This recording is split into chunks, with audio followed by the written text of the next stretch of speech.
بسم اللہ الرحمن الرحیم۔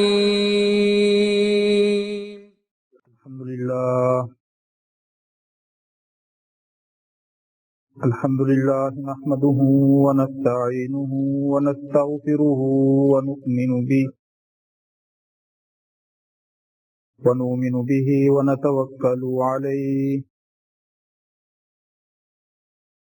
ونعوذ باللہ من شرور انفسنا ومن سیئات اعمالنا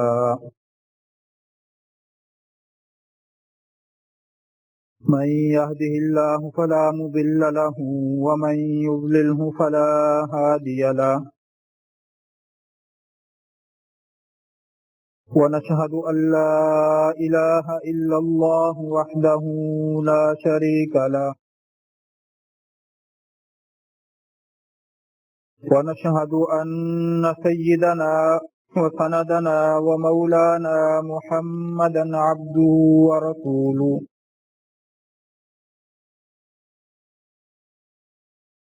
أما بعد فقد قال الله تبارك وتعالى في القرآن المجيد والفرقان الحميد أعوذ بالله من الشيطان الرجيم بسم الله الرحمن الرحيم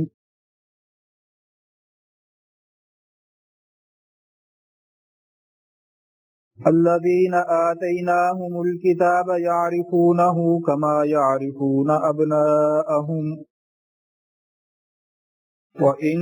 فريقا منهم ليكتمون الحق وهم يعلمون الحق من ربك فلا تكونن من الممترين وقال تبارك وتعالى ولما جاءهم كتاب من عند الله مصدق لما معهم وكانوا من قبل يستفتحون على الذين كفروا فلما جاءهم ما عرفوا كفروا به فلعنة الله على الكافرين صدق الله العلي العظيم وبلغنا رسوله النبي الكريم ونحن على ذلك لمن الشاهدين والشاكرين والحمد لله رب العالمين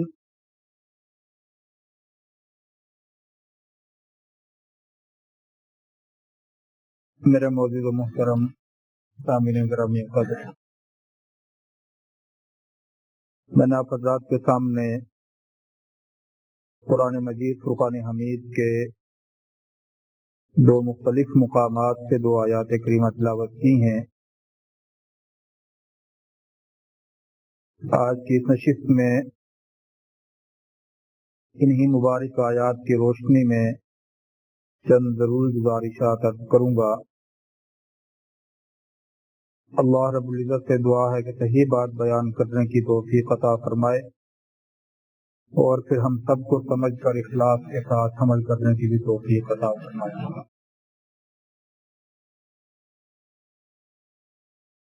پہلی آیت مبارکہ سورہ البقرہ دوسرے پارے کی ہے۔ ارشاد باری تعالی ہے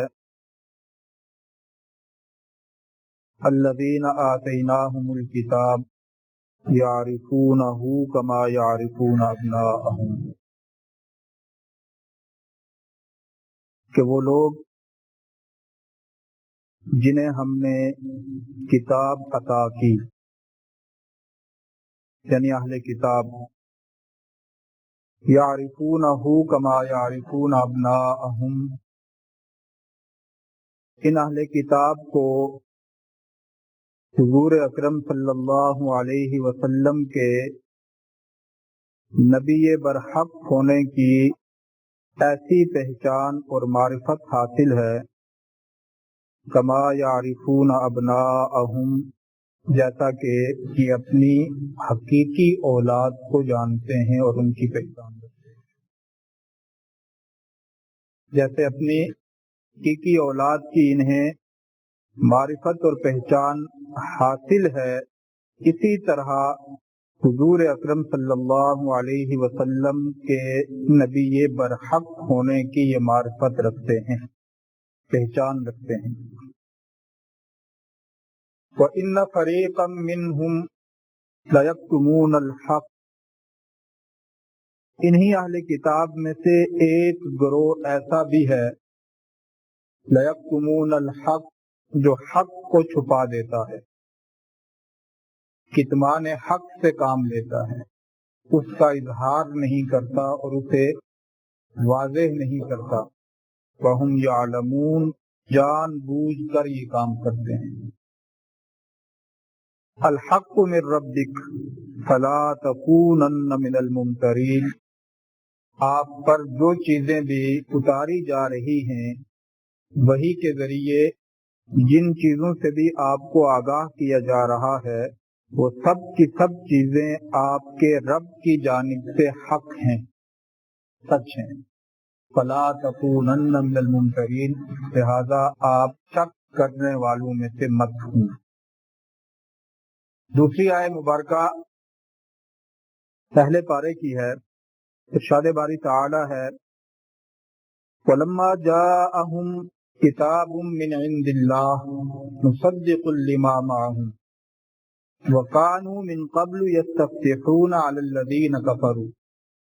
کہ جب اللہ تعالیٰ کی جانب سے حضور اکرم صلی اللہ علیہ وسلم اللہ کا آخری کلام لے کر آ گئے، وہ کلام اور وہ کتاب جو تورات اور انجیل کی تصدیق کرتی ہے، وَكَانُوا مِن قَبْلُ يَسْتَفْتِحُونَ عَلَى الَّذِينَ كَفَرُوا، اس کتاب اور اس نبی کی آمد سے پہلے حالت یہ تھی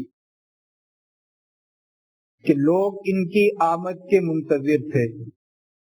ان کے آنے کا انتظار کر رہے تھے، اور اگر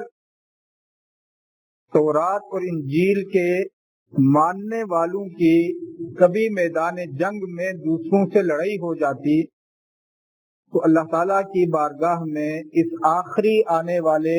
نبی کا واسطہ اور وسیلہ دے کر فتح کی دعا مانگتے تھے کہ یا اللہ ہم آپ کی بارگاہ میں دعا کر رہے ہیں، ہمیں اس جنگ میں کامیاب فرما اس آخری آنے والے نبی کے واسطے اور وسیلے سے۔ فلما جاءہم، جس کے منتظر تھے جب وہ ذات اور وہ شخصیت آ گئی، ما عرفو، جن کی یہ پہچان بھی رکھتے ہیں، کفروا بہ، انتظار سے پہلے دعا مانگتے تھے اور جب وہ شخصیت آ گئی تو انکار کر دیا، انکار کر دیا۔ قرآن مجید میں انکار کے اسباب کی بھی نشاندہی کی۔ انکار کیوں کیا؟ معرفت کے باوجود، جاننے کے باوجود، علم رکھنے کے باوجود، منتظر ہونے کے باوجود، پوری طرح انتظار کرنے کے باوجود جب وہ آگے تو انکار کیوں کیا؟ دو سبب قرآن مجید نے پہلے پارے میں بیان فرمایا کہ ایک سبب یہ ہے کہ بغیم بینہم، ضد بازی میں، ضد میں، تعصب میں، نسلی اور مذہبی جو تعصب تھا اور ضد تھی اس میں انکار کیا۔ اور دوسرا سبب قرآن مجید کے پہلے پارے میں اللہ تعالیٰ نے بیان کیا، حسدم من عند انفسہم، اپنے باطنی حسد کی وجہ سے، باطن میں جو حسد تھا اس حسد میں، اس دل کے غبار میں، اس دل کے اندر پیدا ہو جانے والے اس غبار نے انہیں حضور اکرم صلی اللہ علیہ وسلم کی نبوت کے سامنے جھکنے نہیں دیا، نبوت کو تسلیم نہیں کرنے دیا کہ مرکزیت جو ہے وہ ان کی ذات کو حاصل ہو جائے، مرکزیت ان کی ذات اور شخصیت کو حاصل ہو جائے گی، اور وہ مرکزیت اور وہ مرکزی حیثیت جو ہے وہ انہیں دینے کے لیے آمادہ نہیں تھے۔ تو ضد نے اور حسد نے انہیں نبوت کی معرفت رکھنے کے باوجود نبوت کو تسلیم کرنے میں رکاوٹ ڈالی۔ یہ دو قرآن مجید کی آیات ہیں سورہ بقرہ پہلے پارے اور دوسرے پارے کی، جن کا لفظی ترجمہ آپ حضرات نے سماعت فرمایا۔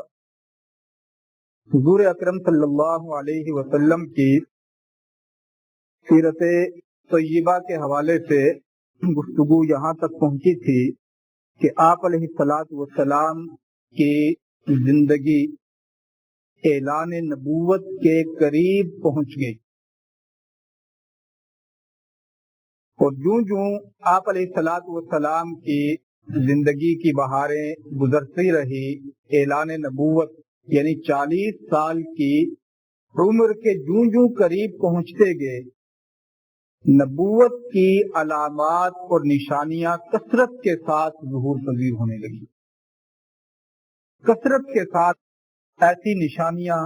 ایسی علامتیں، ایسے خواب، ایسی بشارتیں ظاہر ہونے لگی کہ جو حضور اکرم صلی اللہ علیہ وسلم کو باطنی طور پر اور دلی طور پر اس یقین کے جانب لے جا رہی تھی کہ آپ کو اللہ آخری نبی بنا کر دنیا میں مبعوث کرنے والے ہیں۔ علامات نبوت کی کیا ہوتی ہیں اور ان کا ظہور کیسے ہوتا ہے؟ آپ علیہ الصلوۃ والسلام کی ولادت شریفہ کے وقت سے لے کر اعلان نبوت تک علامتیں بے شمار نبی علیہ الصلوۃ والسلام کی زندگی مبارک میں ظاہر ہوئی۔ ولادت کا سال جو تھا نبی علیہ الصلوۃ والسلام کا، جس سال میں آپ علیہ الصلوۃ والسلام دنیا میں تشریف لائے، وہ سال تھا جس سال میں اصحاب الفیل کا واقعہ پیش آیا۔ ابرہہ یمن سے اپنا لشکر لے کر آیا اور لشکر لے کر یہ عزم اور ارادہ کیا کہ نعوذ باللہ بیت اللہ کو نقصان پہنچاؤں گا۔ یمن کے اندر اس نے ایک گرجا اور کلیسا بنایا، اور نیت اس کی یہ تھی ابرہہ کی یمن کے اندر وہ کلیسا بنانے کی کہ بیت اللہ کی مرکزیت کو میں ختم کروں، لوگوں کا رخ اور لوگوں کی توجہ اس گرجے اور کلیسے کی جانب میں مبذول کروا لوں، تو جو لوگوں کی توجہ اور رجحان بیت اللہ شریف کی جانب ہے وہ چیز باقی نہ رہے۔ اس کی اس نیت کا اس کو جواب دیا گیا تو غصے میں بفر گیا ابرہہ، اور ہاتھیوں کا بہت بڑا لشکر تیار کیا اور کہا کہ میں اس مرکز کو نعوذ باللہ ختم کروں گا، نعوذ باللہ من ذالک۔ تو اس نیت سے نکلا۔ مشہور واقعہ پہلے بھی عرض کر چکا ہوں، قرآن مجید میں اللہ تعالیٰ نے سورہ فیل میں جس کو بیان کیا کہ اللہ تعالیٰ نے کیسے بیت اللہ کا تحفظ کیا، اپنے گھر کی حفاظت کس طریقے سے کی۔ یہ وہ سال ہے کہ جس سال میں حضور اکرم صلی اللہ علیہ وسلم کی آگے چل کر ولادت اور تشریف آوری ہوئی۔ سیرت نگار لکھتے ہیں کہ اس واقعے کا حضور اکرم صلی اللہ علیہ وسلم کی ولادت کے ساتھ بڑا گہرا تعلق ہے، بڑا گہرا تعلق ہے کہ اللہ تعالیٰ نے بیت اللہ کی عظمت کو اور بیت اللہ کی تقدس کو اور بیت اللہ شریف کا جو احترام تھا، اس احترام کو اتنے بڑے پیمانے پر ظاہر کر کے پوری دنیا کی توجہ اس عرب کے خطے کی جانب مبذول کروا دی، اور جب سب لوگوں کی توجہ اس جانب مبذول ہوئی تو آپ علیہ الصلوۃ والسلام کی ولادت شریفہ ہوگی۔ آپ علیہ الصلوۃ والسلام کی ولادت شریفہ ہوگی۔ تو سیرت نگار لکھتے ہیں کہ قدرتی طور پر اللہ کی تقدیر تھی اور اللہ کا منشا تھا کہ حضور اکرم صلی اللہ علیہ وسلم کی ولادت باسعادت کے سال یہ اتنا بڑا تاریخ انسانی کا واقعہ رونما ہوتا، تاریخ انسانی کا اتنا بڑا واقعہ رونما ہوتا، اور اتنے بڑے پیمانے پر اللہ تعالیٰ کے گھر کی حفاظت اور تقدس اور عظمت کا اعلان اور اظہار ہوتا ہے۔ وہ ہوا نبی علیہ الصلوۃ والسلام کی تشریف آوری ہوگی، ولادت ہوگی۔ ولادت کے وقت ایسی بہت سی علامتیں ظاہر ہوئی کہ جن سے اس چیز کا اظہار ہوتا تھا کہ یہ جس بچے کی ولادت ہوئی ہے انہیں بہت بڑا مقام اور بہت بڑا منصب اور ایک عظیم رتبے پر فائز کرنے والے ہیں۔ حضرت بی بی آمنہ فرماتی ہیں کہ آپ علیہ الصلوۃ والسلام کا جب دنیا میں تشریف آوری ہوئی تو میرے وجود سے ایک نور اور روشنی نکلی، میرے وجود سے ایک روشنی نکلی، ایک نور نکلا جس نور نے اور جس روشنی نے پوری مشرق سے مغرب تک فضا کو ڈھانپ لیا۔ اس روشنی نے جو میرے وجود سے آپ علیہ الصلوۃ والسلام کی ولادت کے وقت نور اور روشنی نکلی، اس نور نے اور اس روشنی نے پوری فضا کو جو ہے وہ اپنی آغوش میں لے لیا۔ جدھر نظر جاتی روشنی ہی روشنی نظر آتی۔ کسرا کے، کیسر کے محلات کے کنکر گر گئے، کنکر جو تھے محلات کے وہ گر گئے۔ یہ علامتیں تھیں، وہ چیزیں گر گئی۔ آتش پرستوں کے ہاں جو صدیوں سے چراغ روشن تھا اس کی روشنی بجھ گئی۔ یہ علامتیں تھیں۔ آگے وقت چلتا گیا ایسی بے شمار علامتیں ظاہر ہوتی رہی۔ نبی علیہ الصلوۃ والسلام 12 سال کی عمر میں اپنے چچا محترم کے ساتھ تجارتی سفر کے لیے روانہ ہوئے۔ تجارتی سفر پر روانہ ہوئے تو شام میں بحیرہ نامی ایک راہب کی ملاقات ہوئی۔ اس نے پورے قافلے والوں کی دعوت کی۔ حضور اکرم صلی اللہ علیہ وسلم جب تشریف لائے تو آپ علیہ الصلوۃ والسلام کو بڑے غور سے دیکھنے لگا وہ عیسائی راہب، بڑی توجہ اور بڑے غور سے دیکھنے لگا، اور پھر ان کے چچا سے مخاطب ہو کر یہ کہا کہ مجھے ان کی ذات میں نبوت کی علامتیں نظر آ رہی ہیں، نبوت کی نشانیاں نظر آ رہی ہیں، لہذا آپ انہیں واپس لے جائیں، اس لیے کہ جو دشمن ہیں ان دشمنوں سے مجھے خطرہ ہے کہ وہ انہیں نقصان پہنچانے کی کوشش نہ کریں۔ انہوں نے کہا کہ آپ نے کیسے یہ علامتیں محسوس کی؟ تو عیسائی راہب کہنے لگا، بحیرہ نے کہا کہ میں نے یوں محسوس کی کہ جب آپ کا قافلہ آیا اور میری نظر پڑی سامنے پہاڑوں پر اور میری نظر پڑی سامنے درختوں پر،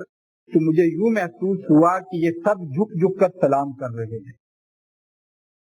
سب جھک جھک کر سلام کر رہے ہیں۔ تو یہ چیز جب میں نے دیکھی تو پھر میں نے اپنی کتابوں کو، مذہبی کتابوں کو کھنگالا، تو ان مذہبی کتابوں کے اندر جو ہماری علامتیں تھیں وہ علامتیں ان کی ذات میں مجھے نظر آئیں، ان کے وجود میں مجھے نظر آئیں۔ بہرحال یہ سلسلہ چلتا رہا۔ مختلف قسم کے حضرت سلمان فارسی رضی اللہ تعالی عنہ کا مشہور واقعہ ہے جو اپنے قبول اسلام کے سلسلے میں وہ سناتے تھے کہ میں نے اسلام کیسے قبول کیا اور میرے قبولیت اسلام کا سبب کیا چیز بنی، کہ میں پہلے عیسائی تھا، پھر عیسائیت کے بعد مجوسیت میں آیا، پھر اور یہودیت میں آیا، پھر اور مذاہب کو قبول کرتا رہا۔ جس مذہب والے کے پاس بھی میں گیا اس کی دنیا سے جانے کا وقت ہوتا اور مجھے یہ کہتا کہ اس علاقے کی جانب ہجرت کر کے جاؤ جہاں کھجوروں کے باغات ہیں اور اس علاقے میں نبی آخر الزمان کا ظہور ہونے والا، اللہ تعالیٰ کے آخری آنے والے نبی کا ظہور ہونے والا ہے۔ کچھ علاقائی علامتیں تھیں، کچھ وقت کی علامتیں تھیں، کچھ نشانیاں جو تھی وہ یہودی اپنی کتابوں میں بیان کرتے تھے، کچھ نشانیاں عیسائی اپنی انجیل سے نکالتے تھے، کچھ علامتیں اس علاقے کے لحاظ سے تھی، کچھ علامتیں وقت کے لحاظ سے تھی۔ کہ سب منتظر ہیں، اس چیز کے انتظار میں ہیں کہ اس نبی آخر الزمان کا وقت آنے والا ہے۔ یہ وہ حالات تھے اور وہ چیزیں تھی کہ جن چیزوں میں حضور اکرم صلی اللہ علیہ وسلم کی تشریف آوری ہوتی ہے۔ آپ علیہ الصلوۃ والسلام نے فرمایا کہ نبوت کا آغاز، وحی کا آغاز مجھ پر ہوا یوں کہ مجھے اچھے خواب آنے لگے، اچھے خواب آنے لگے، اور ان اچھے خوابوں سے، ان اچھے خوابوں کے اندر ایسی چیزیں مجھے دکھائی جانے لگی کہ جن سے اس چیز کا اظہار ہو رہا تھا اور یہ چیز ظاہر ہو رہی تھی کہ اللہ مجھے نبوت کے منصب پر فائز کرنے والے ہیں۔ اب یہ کروں کہ ایمان بالغیب، غیب کی جن چیزوں پر ایمان رکھنا ضروری ہے، حضرات انبیاء علیہ الصلوۃ والسلام کا ان پر ایمان پہلے دن سے ہوتا ہے، پہلے دن سے، اپنے ولادت کے وقت سے لے کر ان پر ان کا ایمان ہوتا ہے۔ جو ایمانیات ہیں جن پر ایمان رکھنا مسلمان کے لیے ضروری ہے، ان ایمانیات پر ان کا ایمان پہلے دن سے ہوتا ہے، ولادت کے وقت، اس وقت سے لے کر ہوتا ہے۔ وحی کے بعد یہ ہوتا ہے کہ اس میں قطعیت آ جاتی ہے، یقین پیدا ہو جاتا ہے۔ اللہ تعالیٰ وحی کے ذریعے جن کا ایمان حضرات انبیاء علیہ الصلوۃ والسلام کا پہلے سے ہوتا ہے، اس ایمان میں قطعیت پیدا فرما دیتے ہیں، یقینی طور پر کہ اس کے علاوہ اور کوئی چیز نہیں ہے، اس کے برعکس اور کوئی چیز نہیں ہے۔ اللہ تعالیٰ سے دعا ہے کہ جو کچھ کہا گیا اس پہ عمل کی توفیق عطا فرمائے۔ وما علینا الا البلاغ۔ میں تو امتی ہوں اے شاہ امم، کر دے میرے آقا اب نظر کرم۔